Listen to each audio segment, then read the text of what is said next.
Go with me. So Please. before you take them, Uh-huh. number one is the red one. Okay. Everything else is numbered. Okay. They're locked to have the power on already. So, do you have a specific side that you want 1 and 2 and 3 and 4 to be on? They're gonna mix them up anyway. They're gonna mix them up anyway. Yeah. So I'm just gonna turn them off on the board per Yep. And as you see them, thing, and when they say questions, I'm gonna turn them back on the board. Yep. All the mics will be hot. Yep. That's fine. Yeah, that works. Okay. And then you'll turn off the ones that's not being used at that time.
Check 1 2. Check 1 2. Yeah, you can give me more in the room.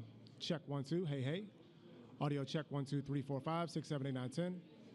Check 1 2. Check 1 2. Audio check 1 2 3 4 5 6 7 8 9 10. 1 2. Hey hey. Check 1 2. Hey hey. Last audio check for press. Check 1 2 3 4 5 6 7 8 9 10. Check 1 2. Hey hey. Check 1 2. Hey hey. 1 2 3 4. Have you given me more? Check 1 2 3 4 5 6 7 8 9 10. Yeah, please. Check 1 2. Hey hey. Check 1 2. Hey hey. Check 1 2 3 4 5 6 7 8 9 10. Let me know when you give me. Pull back some. You got a low tone, right? So wherever you're at right now, that's all you got. Check 1 2. Check 1 2. Check 1 2 3 4 5 6 7 8 9 10. Audio check. Does anyone else in the room needs audio checks? Anyone else? You guys are good on audio? All right.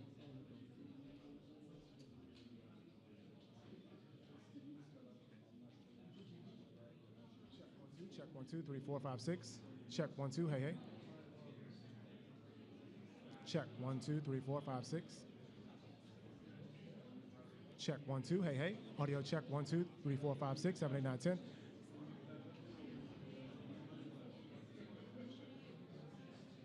Audio check 1 2 3 4 5 6. Audio check 1 2 3 4 5 6. Audio check 1 2 3 4 5 6. Audio check 1 2 1 2 1 2. Hey hey. Audio check 1 2 1 2. All right. Check 1 2.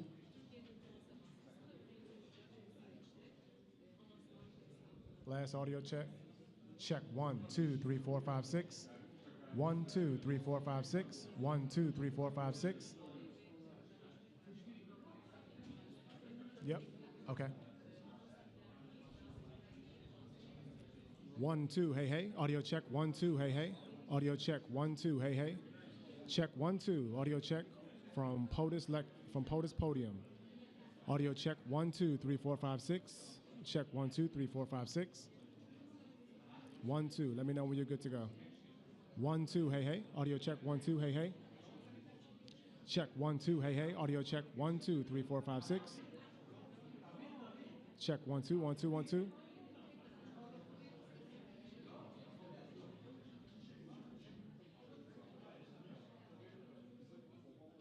Okay. Check 1 2.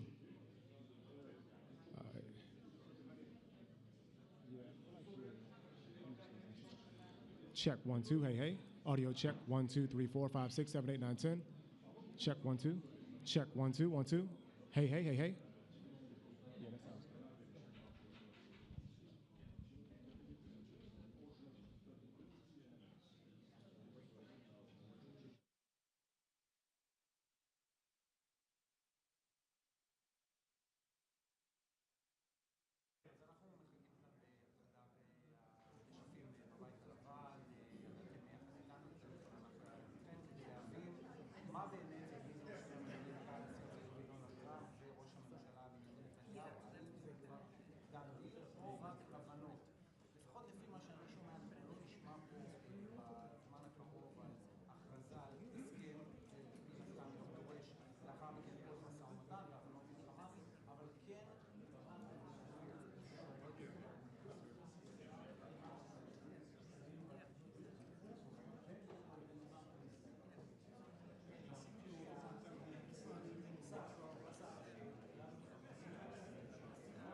a smartphone. And I'm thinking after about 6 to 9, something must happen to him in the family. So I step outside and I said, "Father," I said, "this is where we'd like for you and Minister Shalansky to come and see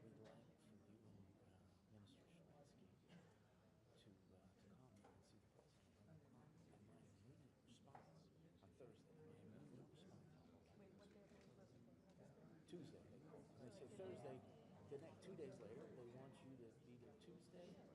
It was like the next day or the day after that. We'd like you, the president would like to meet you and Milton Sharansky at 11 o'clock on Thursday. I said, my leader said, "This is so special." I said, "No, I can't do it.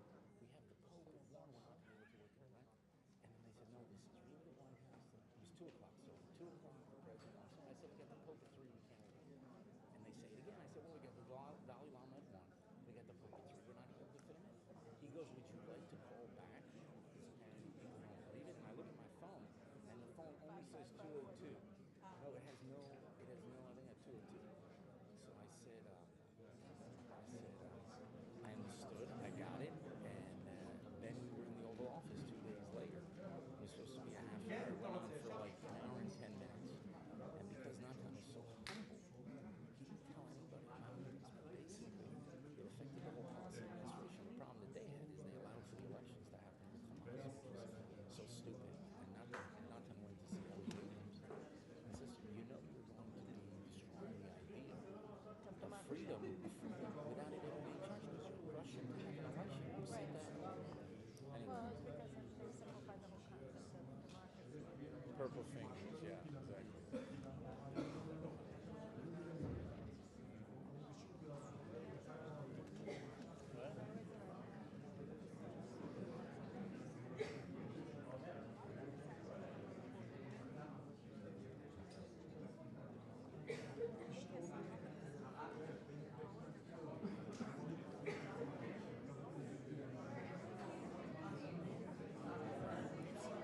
That means he never met a right-wing reporter.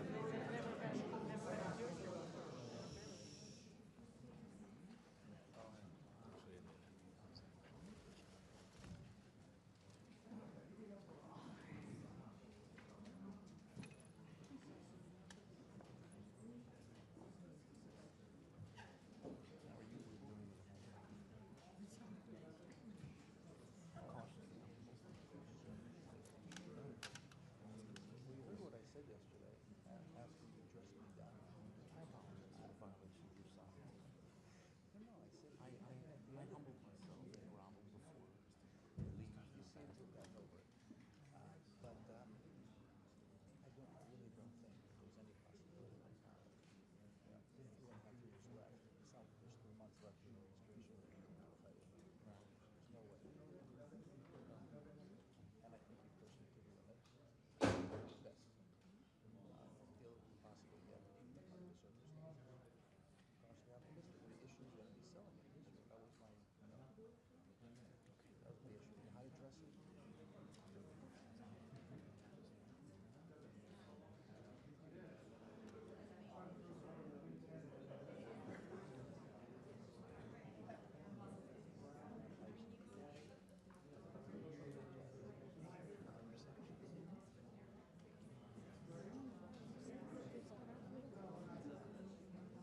No.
We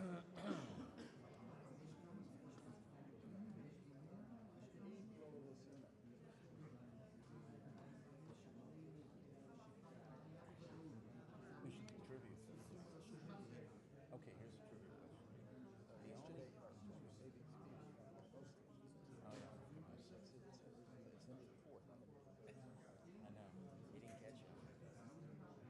But I think, okay, who was the only?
us in.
Ladies and gentlemen, the President of the United States and the Prime Minister of the State of Israel.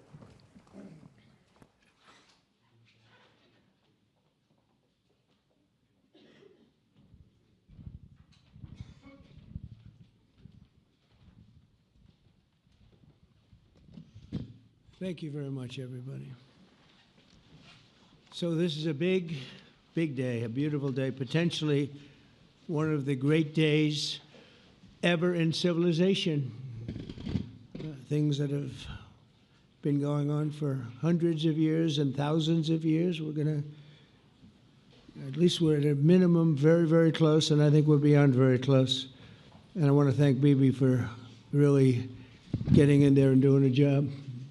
We've worked well together, as we have with many other countries, both of us, with many other countries, which is the only way this whole situation gets solved.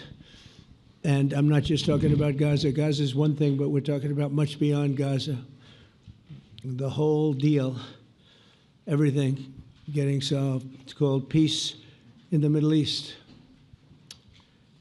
So today is a historic day for peace, and Prime Minister Netanyahu and I have just concluded an important meeting on many vital issues, including Iran, trade, the expansion of the Abraham Accords, and most importantly, we discussed how to end the war in Gaza, but it's just a part of the bigger picture, which is peace in the Middle East, and let's call it eternal peace in the Middle East.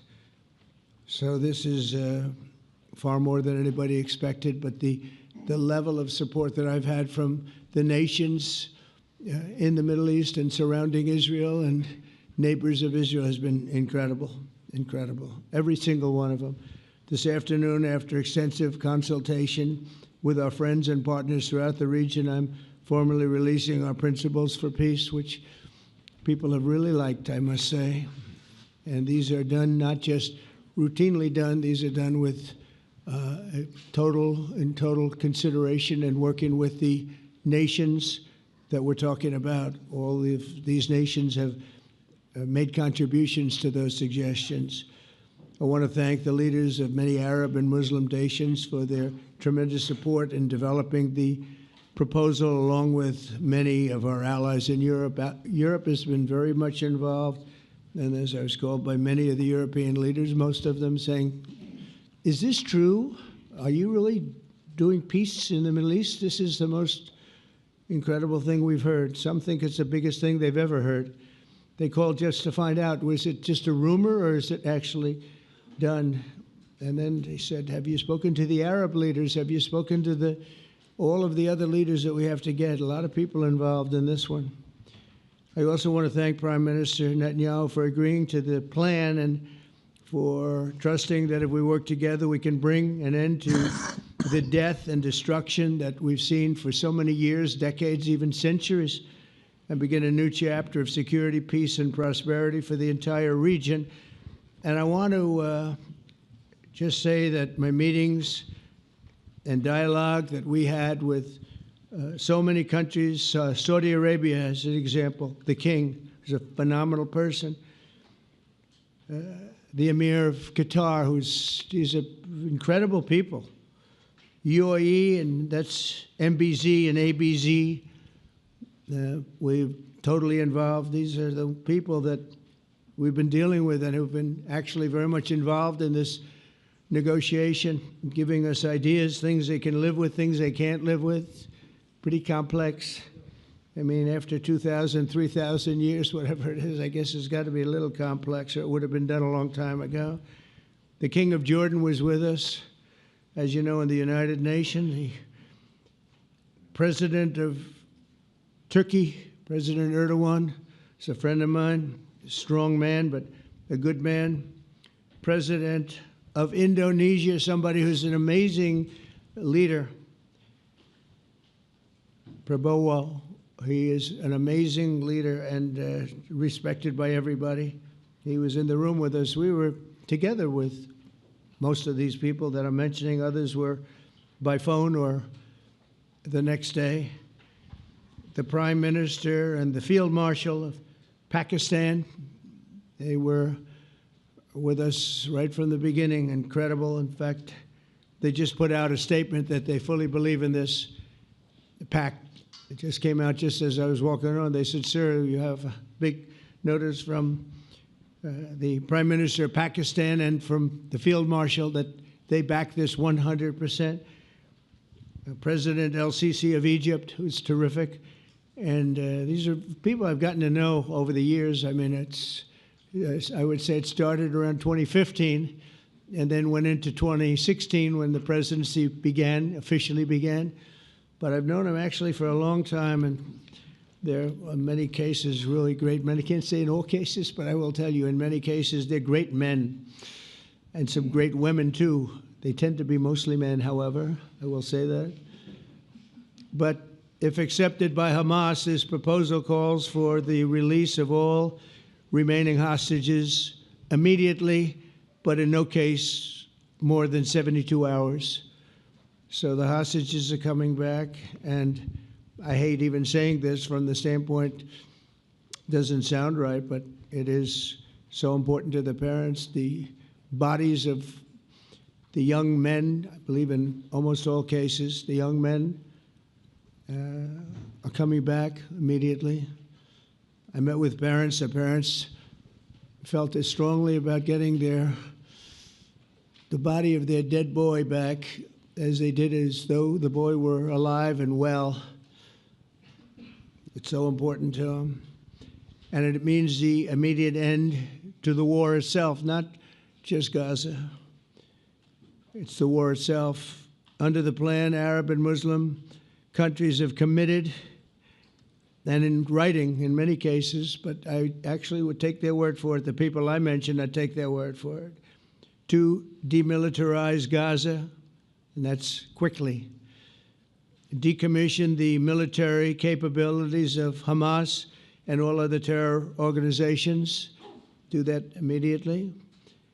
And we're relying on the countries that I named and others to deal with Hamas.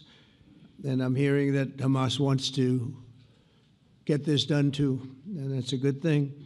And destroy all terror infrastructure, including the tunnels, weapons, production facilities. They have a lot of production facilities that we're destroying. They'll also help train local police forces in the areas that we're discussing right now, in particular in and around Gaza, working with the new transitional authority in Gaza. All parties will agree on a timeline for Israeli forces to withdraw in phases. They'll be withdrawing in phases. No more shooting, hopefully, as progress is made toward achieving these goals. Arab and Muslim nations need to be allowed the chance to fulfill these commitments of dealing with Hamas. They have to deal with them because they were the one group that we have not dealt with. I haven't dealt with them. But the Arab countries are going to, and Muslim countries are going to be dealing with Hamas, and I believe they've already been there. I think they probably have an understanding, and they haven't maybe mentioned that, but I would imagine they do. Otherwise, they wouldn't have gone as far as they've gone. If they're unable to do so, then Israel would have the absolute right and actually our full backing, the U.S. full backing. Marco's here, and a lot of our leaders are here, our great Vice President, Susie Wiles, Steve Witkoff, Jared Kushner. They've been so involved in this process. I don't think anybody else could have done it or even come close. But it's we're right there. We're right there. First time in thousands of years, I think you can probably say, if you really look into it, if you study back, if you're a scholar, you would say thousands of years. Israel would have my full backing to finish the job of destroying the threat of Hamas. But I hope that we're going to have a deal for peace. And if Hamas rejects the deal, which is always possible, they're the only one left. Everyone else has accepted it. But I have a feeling that we're going to have a positive answer. But if not, as you know, Bibi, you'd have our full backing to do what you would have to do. Everyone understands that the ultimate result must be the elimination of any danger posed in the region, and the danger is caused by Hamas. The tyranny of terror has to end, and this is, again, something that we're looking for. This is eternity. This is for forever. To ensure the success of this effort, my plan calls for the creation of a new international oversight body, the Board of Peace, we call it, the Board of Peace, sort of a beautiful name, the Board of Peace, which will be headed, not at my request, believe me, I'm very busy, but we have to make sure this works. The leaders of the Arab world and Israel and everybody involved asked me to do this, so it would be headed by a gentleman known as President Donald J. Trump of the United States. That's what I want, is some extra work to do, but it's so important that I'm willing to do it, and we'll do it right, and we're going to put leaders from other countries on, and leaders that are very distinguished leaders, and we'll have a board, and one of the people that wants to be on the board is the UK former Prime Minister, Tony Blair, good man, very good man, and some others, and they'll be named over the next few days, and it'll be quite the board. Working, everybody wants to be on it now. I don't know if that had anything to do. They named me and everybody else wanted to be on it. I guess they figure, well, he's a soft touch. He'll be easy to deal with. Working with the World Bank and others, it will be responsible for recruiting and training a new government that will be made up of Palestinians along with highly qualified experts from all around the world. Hamas and other terrorist factions will play no role in the board, but they'll play no role in the governance of Gaza at all, directly or indirectly. As you know, thousands of Hamas leaders have been killed and soldiers have been killed. And we can never forget October 7th, but thousands have paid the price for that. And now it's time to get our hostages back and get back to trying to build something that's really great and very important. In our meeting today, Prime Minister Netanyahu was very clear about his opposition to a Palestinian state. And he continuously mentions October 7th, and I understand that. Most people do. And I understand and respect his position on many things, but what he's doing today is so good for Israel. I notice that they have large crowds gathering in Israel all the time, and they have my name up. They like me for whatever reason, Bibi, I don't know, but they do like me. But they say two things. Please get the hostages back and please end the war. They've had it. It's had it. So I think it's a very popular thing you do because he's a warrior. He doesn't know about getting back to a normal way of life, but he is a warrior, and Israel's lucky to have him. But now the people want to get back to peace. They want to get back to normalization in a true sense. Several countries have foolishly recognized the Palestinian state. As you know, some of our European friends, allies, good people, but they're really, I think, doing that because they're very tired of what's going on for so many decades. They've been presidents and prime ministers for years, and during this time, having to do with the Middle East, all they're doing is talking about the same thing over and over. They want to see it get back. And nobody wants that more than me, or I believe Bibi too. But the people of Israel want it. They really want it. They want the hostages back.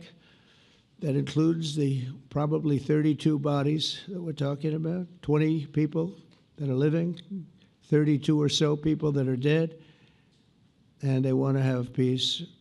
So let us not forget how we got here. Hamas was elected by the Palestinian people. Israel withdrew from Gaza thinking they would live in peace. Remember that a long time ago, they withdrew. They said, you take it. This is our contribution to peace. But that didn't work out. That didn't work out. It was the opposite of peace. They pulled away. They let them have it. And I never forgot that because I said, that doesn't sound like a good deal to me. As a real estate person, I mean, they gave up the ocean, right? Ron, they gave up the ocean. They said, who would do this deal? And it still didn't work out. They were very generous, actually. And they gave up the most magnificent piece of land in many ways in the Middle East, and they said, all we want to do now is have peace, and that request was not honored. Instead of building a better life for the Palestinians, Hamas diverted resources to build over 400 miles of tunnels and terror infrastructure, rocket production facilities, and hid their military command posts and launch sites in hospitals, schools, and mosques. So if you went after them, you'd be after them, and you wouldn't even realize you ended up knocking out a hospital or a school or a mosque. A terrible thing, terrible, terrible way to have to fight. No fight is good, but that's a real bad one. So there are many Palestinians who wish to live in peace. Many. I've seen so many of them, and they have support. And I challenge the Palestinians to take responsibility for their destiny, because that's what we're giving them. We're giving them responsibility for their destiny, fully condemn and prohibit terrorism and earn their way to a brighter future. They don't want the life that they've had. They've had a rough life with Hamas. If the Palestinian Authority does not complete the reforms that I laid out in my vision for peace in 2020, they'll have only themselves to blame. We're giving them an amazing footprint, and they have amazing support from the leaders of the Arab world and the Muslim world, the great leaders. These are great leaders. These are unbelievable leaders that have built great countries and very wealthy countries. What the future holds for the Palestinians, no one really knows, but the plan that we put forward today is focused on ending the war immediately, getting all of our hostages back, getting everything back. Hard to believe when you even say it, and creating conditions for durable Israeli security and Palestinian success. Israeli security is going to be involved. We're going to help you. We'll be there with you in terms of helping with security. We want to make sure it works. We just want to make sure it works. There shouldn't be a shot fired. Now, there will be, I guess, because that's the way it seems to be, but there shouldn't have to be within a few days. There shouldn't have to be a shot fired. Maybe for eternity. Wouldn't that be nice? I hope it's true. I can tell you the leadership of that region feels that there's a good chance of it being true. So this will lead to this agreement that we're talking about will lead to a sustainable long-term peace.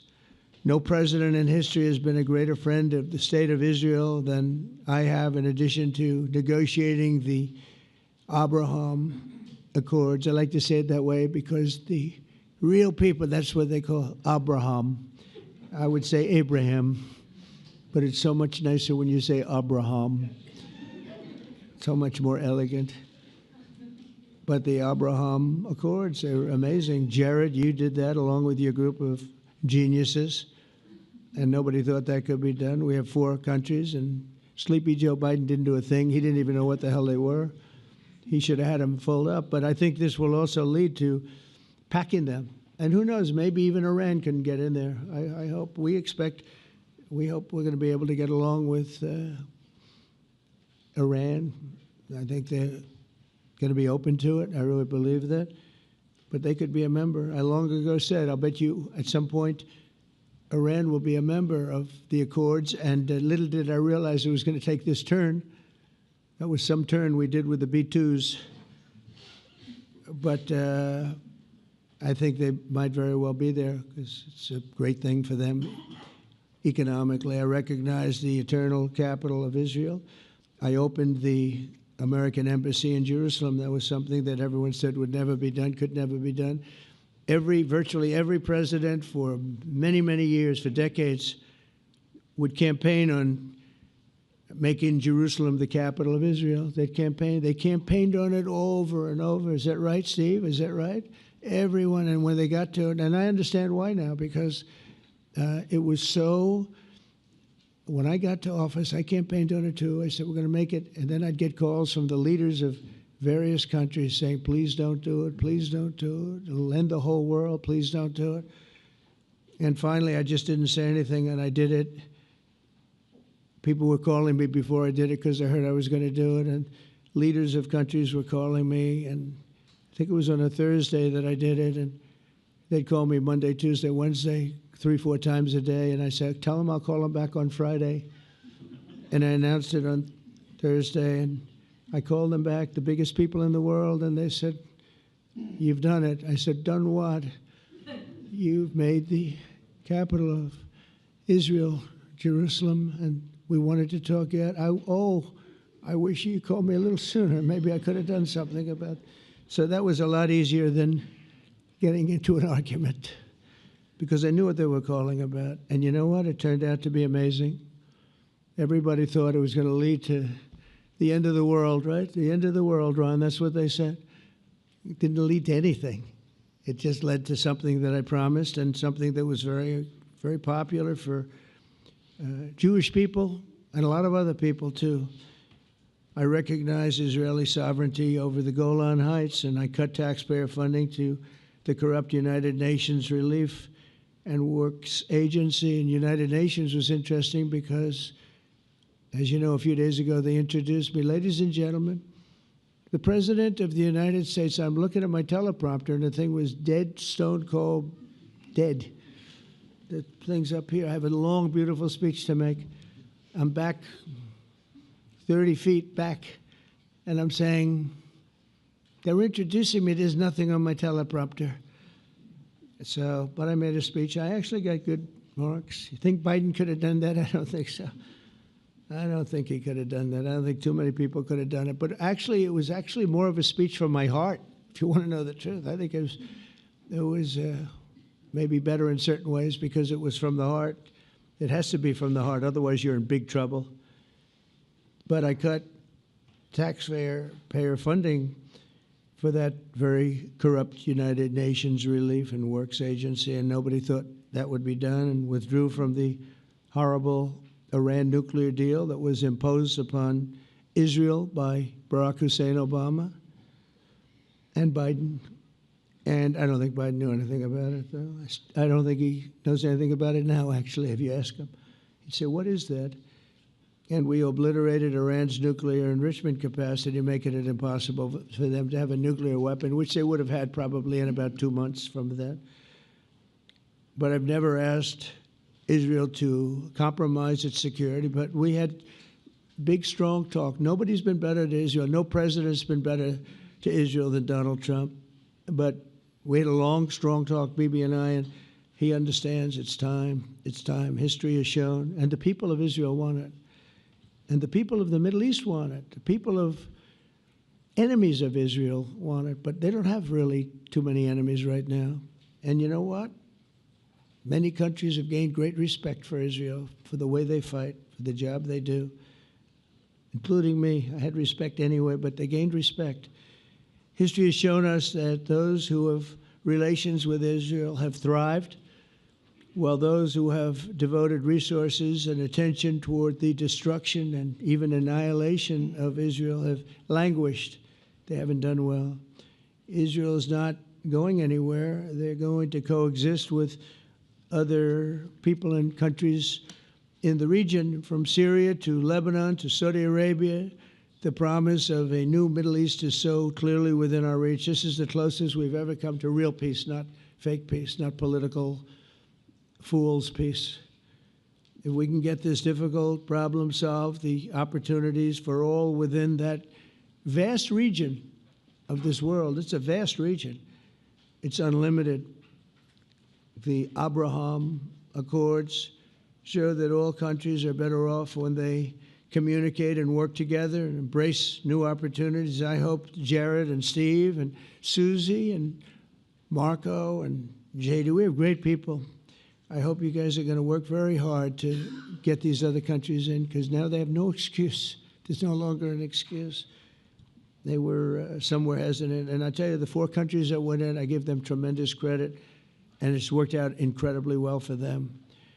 In the same spirit, I'm pleased to report that earlier today we took another important step toward greater understanding in the region. A short time ago, we had a historic phone call in the Oval Office with Prime Minister Tani, who's really a great person.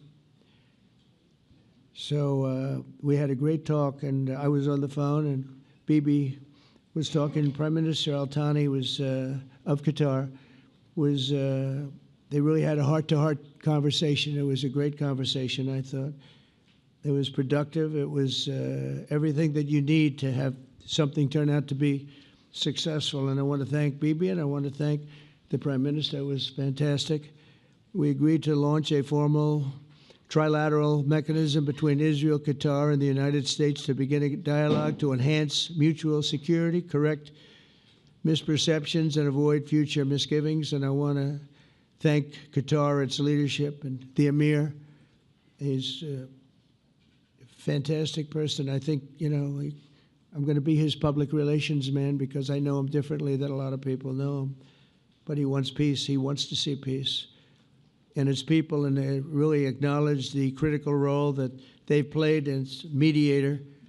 And again, we're not quite finished. We have to get Hamas, but I think they're going to be able to do that. So now it's time for Hamas to accept the terms of the plan that we've put forward today. And again, this is a different Hamas than we were dealing with because I guess over 20,000 have been killed. Their leadership has been killed 3 times over.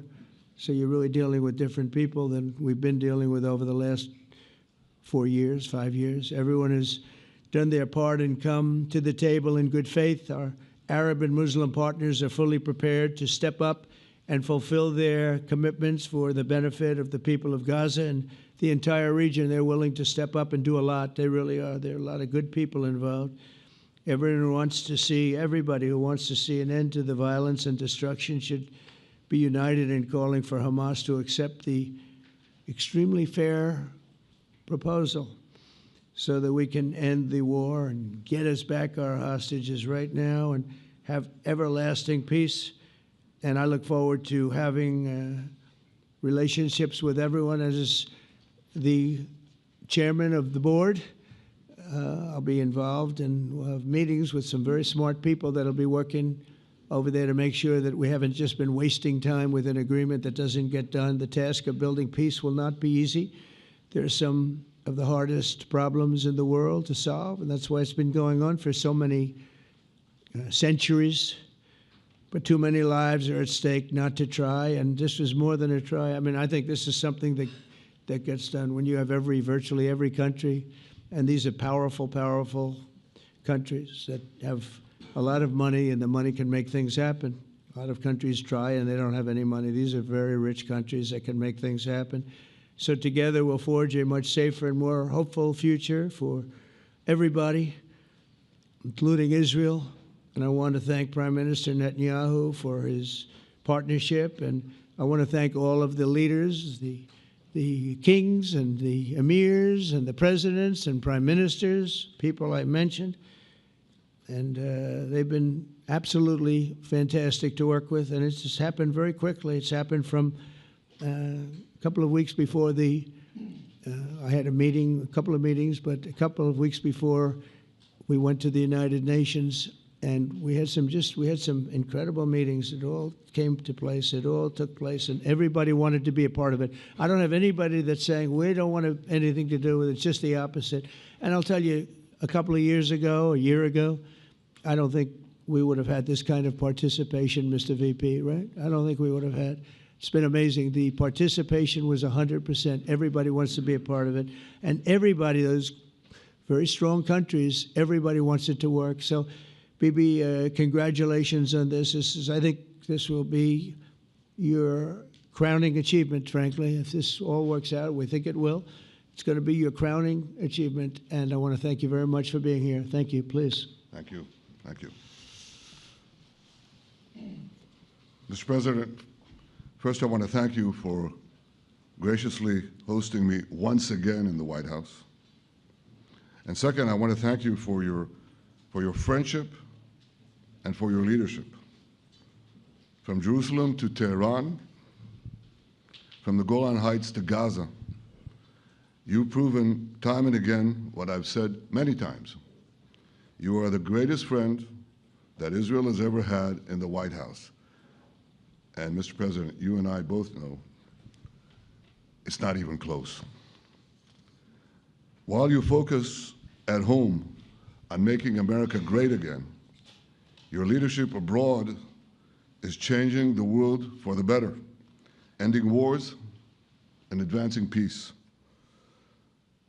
I believe that today we're taking a critical step towards both ending the war in Gaza and setting the stage for dramatically advancing peace in the Middle East, and I think beyond the Middle East, in very important Muslim countries. I support your plan to end the war in Gaza, which achieves our war aims. It will bring back to Israel all our hostages, dismantle Hamas's military capabilities, end its political rule, and ensure that Gaza never again poses a threat to Israel. We would not have achieved this turning point without the courage and sacrifice of our incredibly brave soldiers. They fight like lions to defend the people of Israel, and they serve on the front line in the war between civilization and barbarism. Mr. President, when our two countries stand shoulder to shoulder, we achieve the impossible. Just a few months ago, in Operation Rising Lion and Operation Midnight Hammer, we struck a decisive blow against Iran's nuclear and ballistic missile program. Your bold decision to send those B-2s made the region safer and the world safer. Now, under your leadership, we're taking the next step to win the war and expand the peace. Your plan is consistent with the 5 principles my government set for the end of the war and the day after Hamas. Everybody asks, what is your plan for the day after Hamas? Here's our plan. Passed it in the cabinet. All our hostages, both those who are alive and those who died, all of them will return home immediately. Hamas will be disarmed. Gaza will be demilitarized. Israel will retain security responsibility, including a security perimeter for the foreseeable future. And lastly, Gaza will have a peaceful civilian administration that is run neither by Hamas nor by the Palestinian Authority. If Hamas agrees to your plan, Mr. President, the first step will be a modest withdrawal, followed by the release of all our hostages within 72 hours. The next step will be the establishment of an international body charged with fully disarming Hamas and demilitarizing Gaza. I appreciate your willingness to lead the body, Mr. President. I really appreciate it because you have a lot of things to do, and this is important. And it reflects the confidence that this will give everyone, that things will be followed up on all the commitments made. The fact that you're taking this on, I think, helps a lot to make sure that everything flows in the direction that we want. Now, if this international body succeeds, we will have permanently ended the war. Israel will conduct further withdrawals linked to the extent of disarmament and demilitarization, but will remain in the security perimeter for the foreseeable future. I think we should understand that we're giving everybody a chance to have this done peacefully, something that will achieve all our war objectives without any further bloodshed. But if Hamas rejects your plan, Mr. President, or if they supposedly accept it and then basically do everything to counter it, then Israel will finish the job by itself.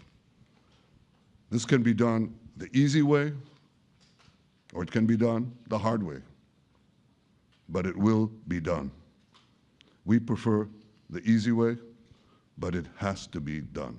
All these goals must be achieved because we didn't fight this horrible fight, sacrifice the finest of our young men to have Hamas stay in Gaza and threaten us again and again and again with these horrific massacres. Mr. President, I was encouraged by your clear statement at the UN against the recognition of a Palestinian state. That would be an outcome that, after October 7th, would reward terrorism, undermine security, and endanger Israel's very existence. As for the Palestinian Authority, I appreciate your firm position that the PA can have no role whatsoever in Gaza without undergoing a radical and genuine transformation.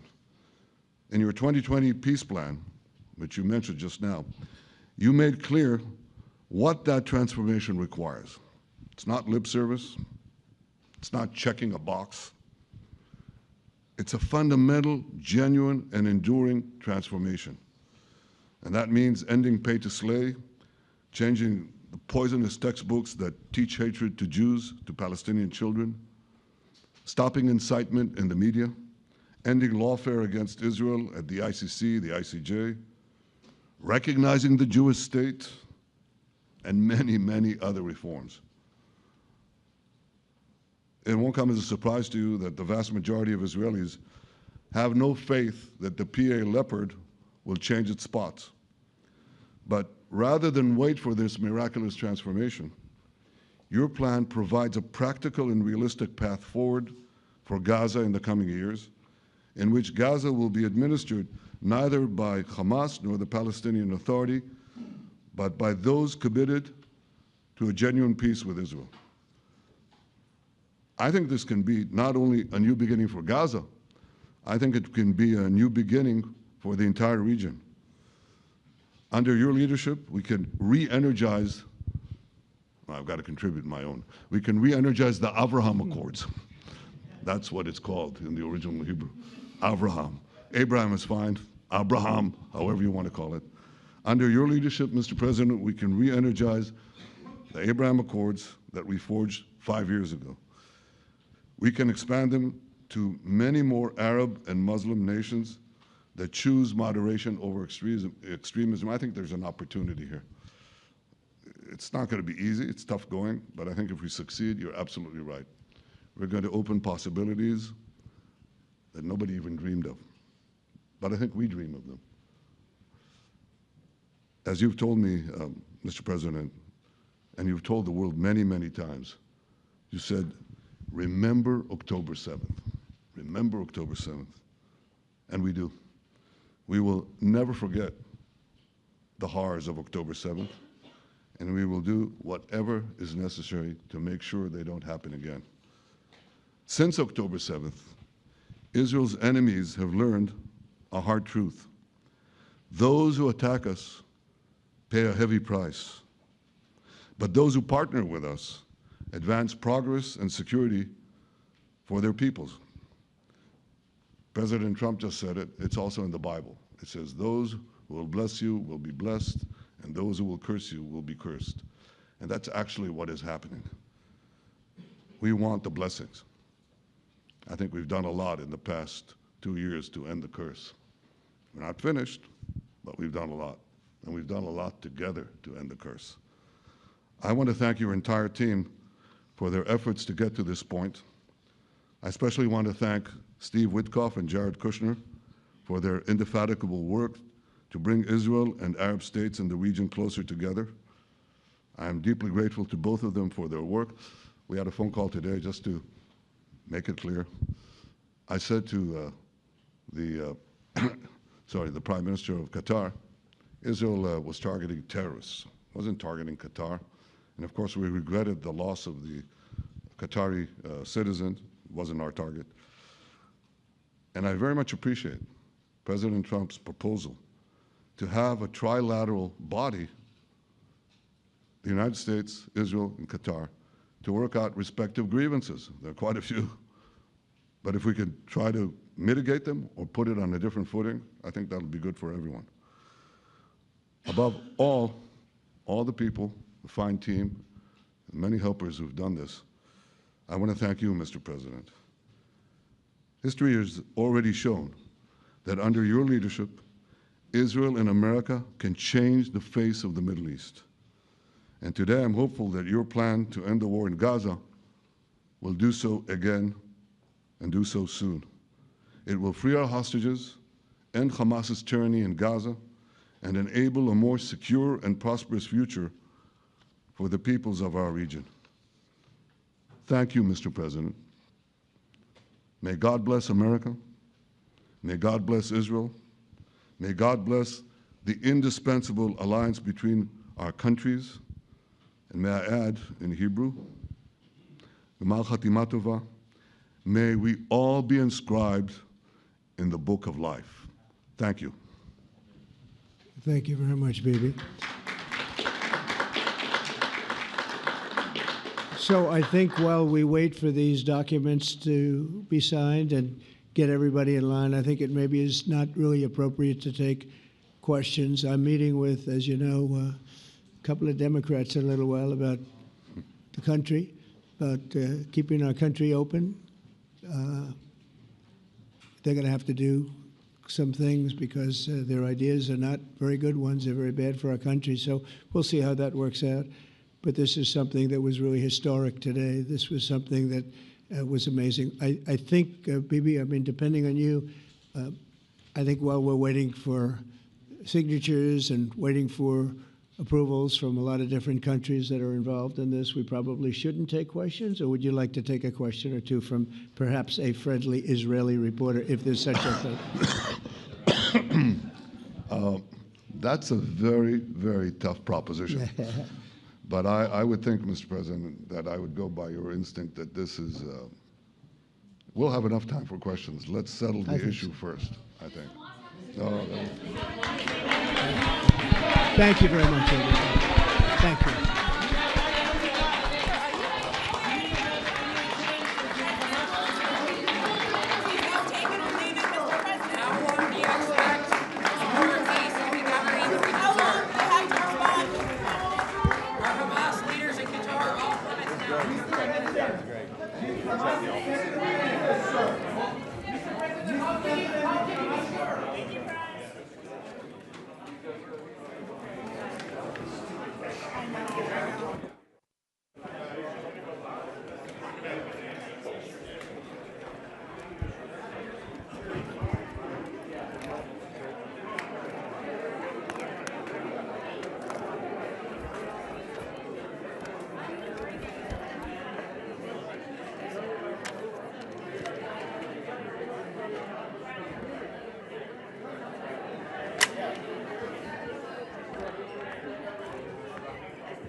Would you be so kind as to unhook me?